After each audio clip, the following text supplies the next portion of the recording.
नमस्कार दोस्तों, EP online study YouTube channel पर आपका हार्दिक स्वागत है।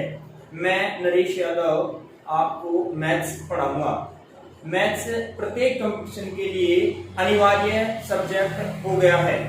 हम इसमें सभी प्रतियोगी परीक्षा में आने वाले टॉपिकों पर, प्रश्नों पर विस्तार से चर्चा करेंगे। मैथ्स का बेसिक जो हमारा टॉपिक है, शुरुआती जो टॉपिक है वो है नंबर सिस्टम, संख्या पद्धति। यहां से मैथ की शुरुआत होती है संख्या पद्धति से। देखिए, जो भी टॉपिक हम पढ़ना चाह रहे हैं उस टॉपिक के बारे में हमें पता होना चाहिए कि वो है क्या। जब तक उसके बारे में हमें पता नहीं होगा, जब तक हम आगे नहीं बढ़ पाएंगे। तो सबसे पहले हम बात करेंगे कि संख्या है क्या, संख्या कहते किसे हैं। क्योंकि प्रश्न कई बार इस प्रकार भी आ जाते हैं, जैसे मैं इनको एग्जाम्पल के थ्रू आपको समझाता हूं। पहला प्रश्न है, मैंने दो प्रश्न लिखे आपके सामने कि निम्न में से कौन सी एक संख्या नहीं है। प्रश्न ही हमारा पहला यह आ गया कि निम्न में से कौन सी एक संख्या नहीं है। इसी प्रकार का दूसरा प्रश्न लिखा मैंने, प्रश्न सेम है, निम्न में से कौन सी एक संख्या नहीं है। प्रश्न सेम है, लेकिन ऑप्शन में मैंने कुछ परिवर्तन कर दिया। एक ऑप्शन बदल दिया मैंने, डी। ये अब पहला जो प्रश्न है वो है कि निम्न में से कौन सी एक संख्या नहीं है। फिर जो होगा आंसर वो होगा डी। ये है अनंत, इसे बोलते हैं हम अपरिभाषित, जिसकी कोई परिभाषा ही ना हो। ये कोई संख्या नहीं है, ये एक काल्पनिक नंबर है। एक कल्पना करते हैं कि अनंत भी कोई होता होगा। दूसरे सवाल में मैंने यहां अनंत कोई भी ऑप्शन में नहीं लिखा। अब आप ये कहोगे कि यहां तो सारी ही संख्याएं हैं, जबकि ऐसा नहीं है। यहां जो ऑप्शन नंबर ए है 5, ये संख्या नहीं है।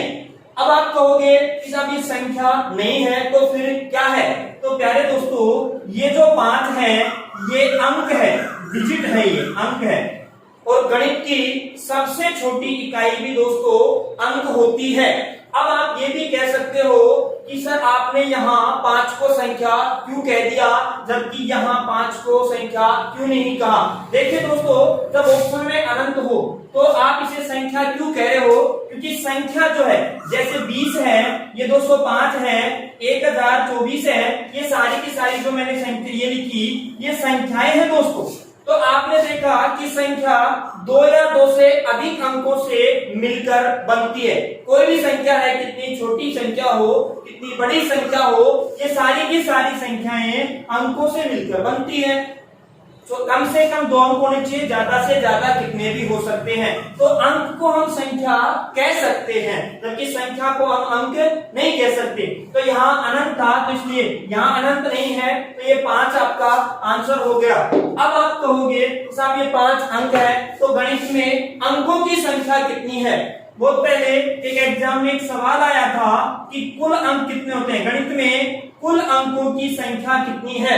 तो प्यारे दोस्तों, वो जो कुल अंक है, मैं ऑप्शन से समझाता हूं, या वैसे देखिए कुल अंक है 10। बहुत सारे लोग जिनको पता नहीं है, जो आर्ट बैकग्राउंड से हैं, वो क्या करते हैं, कुल अंक आते ही और वो 9 पे टिक करते हैं, जबकि 9 आपका सही उत्तर नहीं है। क्योंकि अंक 0 से शुरू होते हैं दोस्तों, और कहां तक चलते हैं, 9 तक। तो टोटल कितने हो गए, 10 अंक हो गए।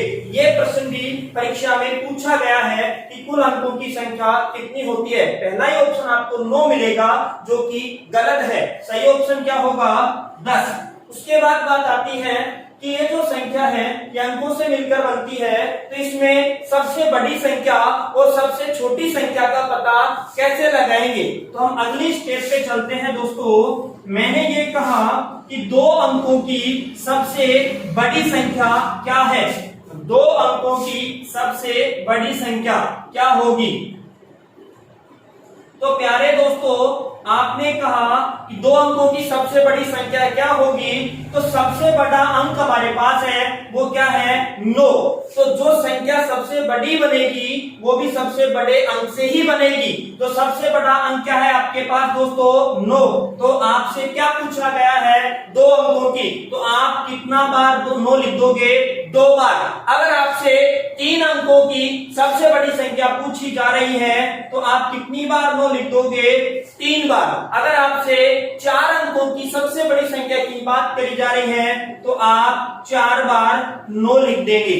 ऐसे ही कितने अंकों की पूछी जाए दोस्तों, हम बता सकते हैं कि सबसे बड़ी संख्या क्या होगी। इसी प्रकार जब सबसे छोटी संख्या की बात करें, यही जैसे मैं कह दूं कि 2 अंकों की सबसे छोटी संख्या क्या होगी, तो प्यारे दोस्तों 2 अंकों की सबसे छोटी संख्या का पता लगाने के लिए आप क्या करोगे, सबसे छोटे अंक के पास जाओगे। सबसे छोटा अंक है वो 0 है, और 0 को आप 1 बार लिखो, 2 बार लिखो, 50 बार लिखो, कोई संख्या नहीं बनती है। इसलिए हम क्या करेंगे, इससे अगले वाले अंक के पास जाएंगे। अगले वाला अंक है 1। प्यारे दोस्तों 1 को 1 बार ही लिखना है, आगे 0 की सहायता अपने को लेनी ही पड़ेगी। तो 0 जो है 1 आपने लिख दिया, 2 अंकों की चाहिए थी, तो 1 0 कम पड़ रहा है वो आप लगा दीजिए। तो 2 अंकों की जो सबसे छोटी संख्या होगी वो क्या होगी, 10। इसी प्रकार आपसे 3 अंकों की पूछ ले तो 3 अंकों की हो जाएगी दोस्तों 100। अगर आपसे 4 अंकों की पूछ ले तो 4 अंकों की हो जाएगी दोस्तों 1000। 1 के स्थान पे आपने 1 लिखा, बाकी 3 अंक कम पड़ गए, 3 0 लगा दी। 5 अंकों की पूछता है तो 4 0 लगा देंगे, यानी 10,000। ऐसे ही बढ़ती चली जाएगी दोस्तों। अब उसके बाद बात आती है कि 2 अंकों की कुल संख्याएं कितनी हैं, 3 अंकों की कुल संख्याएं कितनी हैं। देखिए हम अभी संख्या के बारे में पढ़ रहे हैं, संख्या कहते किसे हैं इसके बारे में मैंने चर्चा की। तो 2 या 2 से अधिक अंकों के परस्पर मेल को क्या कहते हैं, संख्या। संख्या जो होती है वो अंकों से मिलकर बनती है। और गणित में कुल अंक कितने होते हैं दोस्तों, कुल अंक होते हैं हमारे पास 10। सबसे छोटा अंक होता है वो होता है 0, और सबसे बड़ा अंक होता है वो होता है 9। सबसे छोटे अंक से सबसे छोटी संख्या, सबसे बड़े अंक से सबसे बड़ी संख्या। उसके बाद बात आती है, मैंने ये कहा आपसे 1 अंक वाली कुल संख्या, 1 अंक वाली कुल संख्या। तो प्यारे दोस्तों 1 अंक वाली जो कुल संख्याएं हैं वो हो जाएंगी 10। 1 अंक वाली कुल संख्याओं की बात करें या गणित में कुल अंकों की बात करें तो दोनों ही 10 हैं। 1 अंक वाली संख्या कहो या अंक कहो, एक ही बात है। कितने हो गए, 10। कहां से शुरू होंगे, 0 से, और कहां तक चलेंगे दोस्तों, 9 तक। टोटल कितने हो गए, 10। अब मैं बात करता हूं आपसे कि गणित में 2 अंकों वाली कुल संख्याएं कितनी हैं। तो दोस्तों 2 अंकों वाली संख्याएं जो हैं वो शुरू होती हैं कहां से, 10 से, और खत्म कहां होती हैं, 99 पर। अब मैं एक बार आपको निकालना बता रहा हूं कितनी होती है, उसके बाद सीधा बताऊंगा कि कुल कितनी होती है। आपको कोई निकालने के चक्कर में नहीं पड़ना। तो प्यारे दोस्तों इन दोनों का अंतर करिए। 99 में से 10 घटाइए, कितना आ गया, 89, और इसमें आप 1 ऐड कर दीजिए, कितना हो गया, 90। अर्थात 2 अंकों की कुल संख्याएं हैं 90। इसी प्रकार आप 3 अंकों की कुल संख्या की बात करोगे तो 3 अंकों की संख्या शुरू होती है दोस्तों 100 से और खत्म होती है 999 पर। ऐसे ही इन दोनों का जब आप अंतर करेंगे तो अंतर आएगा 899 प्लस 1, अर्थात कितना हो गया, 900। दोस्तों ये तो 3 अंकों तक की बात थी। 4 अंकों तक आप निकाल लेंगे, 5 अंकों तक आप निकाल लेंगे। ऐसे आपसे अगर 10 अंकों की बात कर ले तो कैसे पता लगाएंगे। उसके लिए मैं आपको एक आसान सा तरीका बताता हूं। आपसे दोस्तों दो अंकों की पूछी गई है कि दो अंकों की कुल संख्याएं कितनी हैं, तो आप क्या करेंगे दोस्तों, आप एक 9 लिख देंगे और उसके बाद एक 0 और लगा देंगे, अर्थात दो अंकों की कुल संख्या कितनी हो गई, 90। 3 अंकों की पूछ रहा है तो आप एक 9 लिख देंगे और उसके बाद 2 0 लगा देंगे, 900। अगर 4 अंकों की बात पूछ रहा है तो दोस्तों एक बार 9 लगा देंगे और जितने अंक हम पढ़ गए उतनी 0 लगा देंगे। टोटल 4 अंक हो गए इसमें 9000, तो 4 अंकों की कुल संख्या है 9000। प्यारे दोस्तों, एक रेलवे एनटीपीसी 2016 में एक क्वेश्चन आया था और प्रश्न ये था कि 7 अंकों की कुल संख्याएं कितनी हैं, कुल संख्याएं कितनी हैं। प्यारे दोस्तों, ऑप्शन कुछ इस प्रकार से था, 9m, दूसरा ऑप्शन था 10m, तीसरा ऑप्शन था 7m और चौथा ऑप्शन था नन ऑफ दीज, इनमें से कोई नहीं। अब देखिए दोस्तों, यहां तो 9000, 10000, 5000, 50000 ऐसे कुछ ऑप्शन आ रहे थे।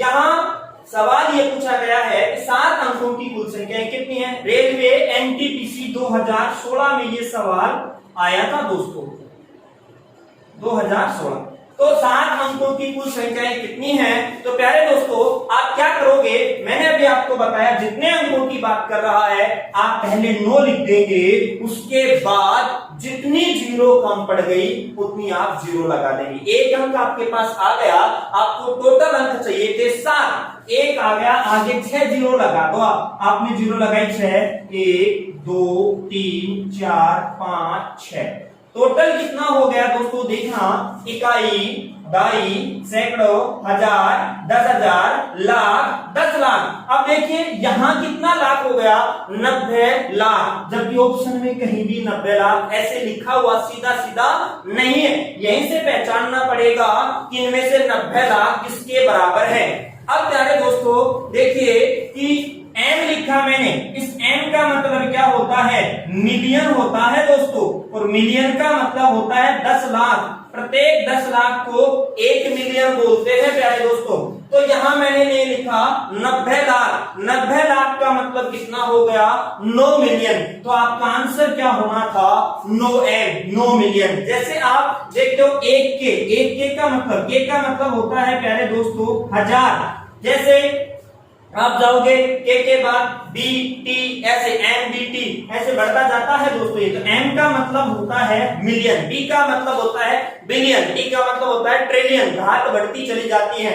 के ऊपर 10 की घात 3, इसके ऊपर 10 की घात 6, मिलियन के ऊपर, बिलियन के ऊपर 10 की घात 9, ट्रिलियन के ऊपर 10 घात, इस प्रकार से दोस्तों बढ़ती। अभी अपने मिलियन तक का काम है, तो मिलियन में 10 की घात कितनी हो गई, 6, अर्थात 10 लाख बराबर 1 मिलियन होता है। तो ये सवाल जो है परीक्षा में आया हुआ है। तो इन चीजों को हम क्या करेंगे, इग्नोर नहीं करेंगे। तो मैंने आपको बता दिया कि 2 अंकों वाली कुल संख्या पूछे तो कैसे निकालेंगे, 3 अंकों वाली कुल संख्या पूछे तो कैसे निकालेंगे। तो पहले दोस्तों 2 अंकों वाली संख्या एक बार दोबारा रिपीट करता हूं। 2 अंकों वाली कुल संख्या होती है 90, कैसे पता लगाया, 1 9 उसके बाद एक 0। 3 अंकों वाली कुल संख्याएं कितनी है प्यारे दोस्तों, ये हो जाएंगी 9 और 2 0। 4 अंकों वाली कुल संख्याएं कितनी हो जाएंगी प्यारे दोस्तों, 9 और 3 0। इस प्रकार से बढ़ती चली जाएंगी। इसके बाद दोस्तों बात आती है, इसमें हम आगे बढ़ते हैं इसी चीज में कि भाई स्थानीय मान और जातीय मान की बात आती है। रीट, पिछला जो पेपर हुआ था उसमें रीट में सवाल आया था। एक सवाल था इस प्रकार से 26 48 1, इसमें ये पूछ दिया था, इसी प्रकार का एग्जैक्ट ही नहीं है, इसी प्रकार का एक सवाल था, उसमें ये पूछ दिया था कि 6 के स्थानीय मान और 4 के स्थानीय मान का योग क्या होगा। या ये भी पूछ सकता है 8 के स्थानीय मान और 2 के स्थानीय मानों का अंतर क्या है। कुछ भी सवाल अपने से पूछ सकता है, इसलिए अपने को स्थानीय मान और जातीय मान और स्थानीय मान का हमें पता होना चाहिए। जातीय मान फेस वैल्यू और स्थानीय मान प्लेस वैल्यू, इनका अपने को पता होना चाहिए। नाम से ही जैसे आप जान रहे हो जाति, जाति जिस आदमी की जैसी है वैसी ही रहेगी। हम पुरुष वर्ग के लोग हैं तो हमारी जाति पुरुष वर्ग है, महिला वर्ग के लोग तो उनकी जाति महिला वर्ग।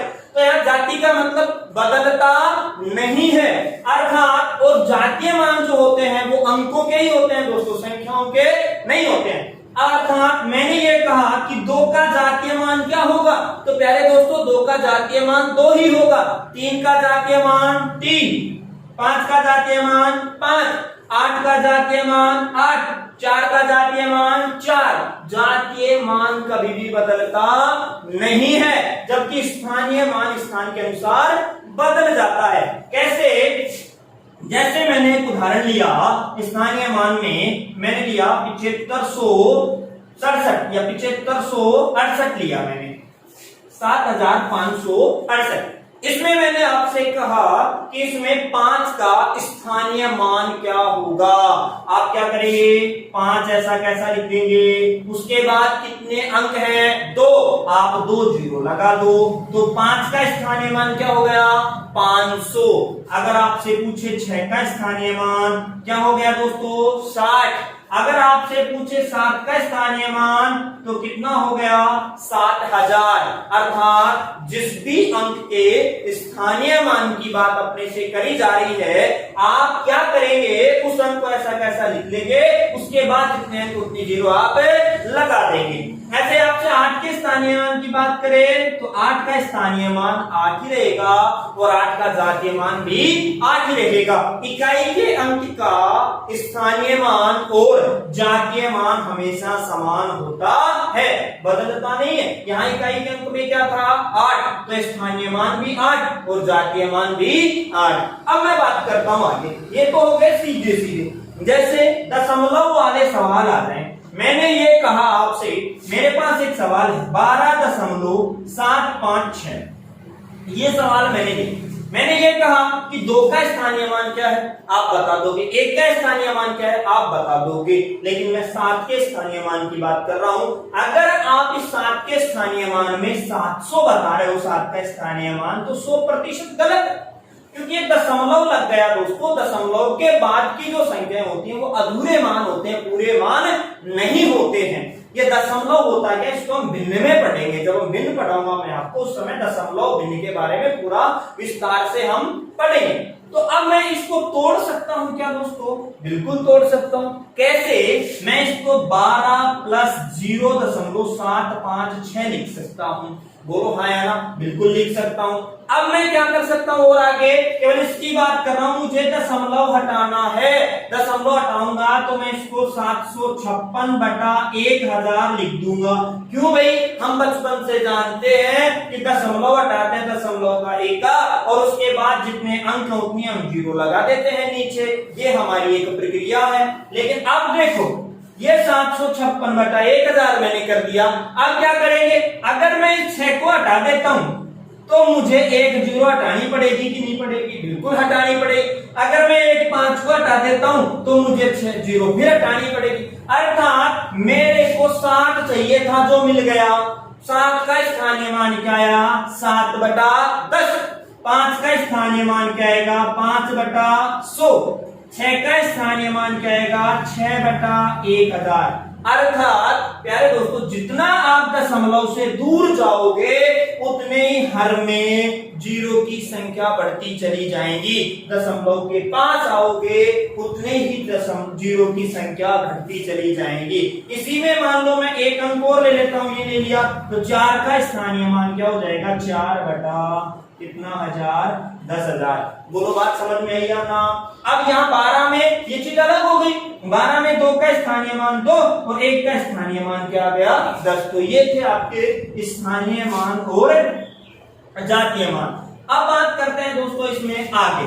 जैसे ये तो था इसका बेसिक इंट्रोडक्शन। जैसे 2 अंकों वाली, 3 अंकों वाली, 4 अंकों वाली कुल संख्या कितने, इस प्रकार के सवाल परीक्षा पूछे गए हैं और पूछे जाते भी रहेंगे। उसके बाद यहां से स्थानीय मान और जातीय मान, ये स्पेशल रीट में रीट थर्ड ग्रेड का जो राजस्थान में एग्जाम होता है या फिर दिल्ली वगैरह कहीं सीटेट वगैरह का एग्जाम होता है, वहां इस प्रकार के सवाल छोटे पूछे जाते हैं। लेकिन और एग्जाम में पूछे जाए ना पूछे जाए कोई जरूरी नहीं, रीट में स्थानीय मान और जातीय मान से सवाल आता ही आता है। उसके बाद दोस्तों एक मैंने आपको बताया था 3 अंक 4 अंक 5 अंक इस प्रकार के सवाल कोई भी एग्जाम में पूछे जाते हैं, वो कहीं भी पूछे जा सकते हैं। अब मैं बात करूं वापस से अपने शुरू करूं कि संख्या शुरू करी की संख्या होती क्या है, मैंने आपको बता दी। संख्या होती कितने प्रकार की है इसके बारे में अब मैं चर्चा करूंगा कि संख्या होती कितने प्रकार की है। तो प्यारे प्यारे दोस्तों संख्या केवल एक ही होती है और जिसका नाम है समिश्र संख्या, कॉम्प्लेक्स नंबर। समिश्र संख्या एक ही होती है दोस्तों, इस एक के ही और भाग हैं, जैसे हम दो हमारे दो ऐसे इनके चलते रहेंगे। कैसे? समिश्र संख्या कॉम्प्लेक्स नंबर एक ही होती है और इसके पार्ट होते हैं मेरे प्यारे भाइयों दो। एक होती है वास्तविक संख्या, कौन सी? वास्तविक संख्या, जिसको इंग्लिश में बोलते हैं रियल नंबर, इसको बोलते हैं कॉम्प्लेक्स नंबर, रियल नंबर। और एक होती है काल्पनिक संख्या। काल्पनिक संख्याएं जो होती हैं वो हमारे कंपटीशन के लिए 1% भी जरूरी नहीं है, अनिवार्य नहीं है, कोई हमारे काम की नहीं है। काल्पनिक संख्या में होती कौन सी? ऋणात्मक, जैसे -5 -3, ये काल्पनिक नहीं है दोस्तों, ये वास्तविक संख्याएं हैं। काल्पनिक कौन सी होती है? अंडर रूट में -3 है, अंडर रूट में -5 है, अंडर रूट में -11, ये सारी काल्पनिक संख्याएं हैं और इनका अध्ययन हमें करने की जरूरत नहीं है प्रतियोगी परीक्षाओं के लिए। मैं बात करूं वास्तविक संख्या, वास्तविक संख्याओं के भी दो भाग होते हैं। वास्तविक संख्याएं किसे कहेंगे? परिमेय तथा अपरिमेय संख्याओं के समुच्चय को क्या कहते हैं? वास्तविक संख्या, रियल नंबर।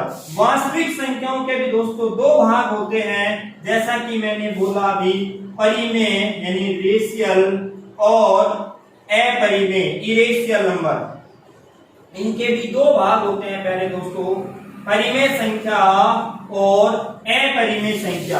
प्यारे दोस्तों परिमेय के भी बहुत सारे भाग हो जाते हैं, जबकि अपरिमेय के कोई भाग नहीं है। मैं पहले परिमेय की बात करूंगा कि परिमेय संख्या कहते किसे हैं। दोस्तों परिमेय संख्या जो होती हैं वे संख्याएं जिन्हें P/Q के रूप में लिखा जा सके। P/Q का मतलब क्या होता है? अंश बटा हर, अंश बटा हर के रूप में लिखा जा सके। लेकिन यहाँ एक शर्त है कि Q is not equal to 0, यानी Q का मान 0 नहीं होना चाहिए। अगर Q का मान 0 हो जाता है तो वो क्या बनेगी उसके बारे में भी मैं आपको बताऊंगा।